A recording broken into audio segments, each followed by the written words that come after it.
अस्सलामुअलैकुम। मंडी बहाउद्दीन से वैसाबरी की रिपोर्ट।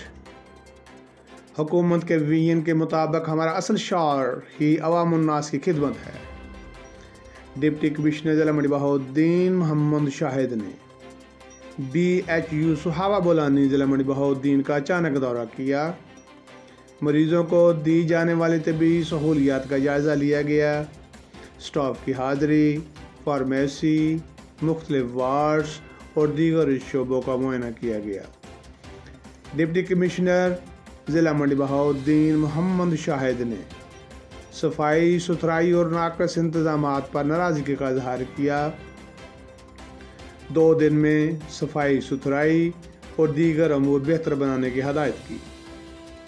डॉक्टर्स को बताया, हमारा असल शार ही अवामुन्नास की खिदमत होना चाहिए। मरीज़ों को बर वक्त तिबी सहूलियात की फरहमी आपका बुनियादी और पेशा वराना ज़िम्मेदारी है।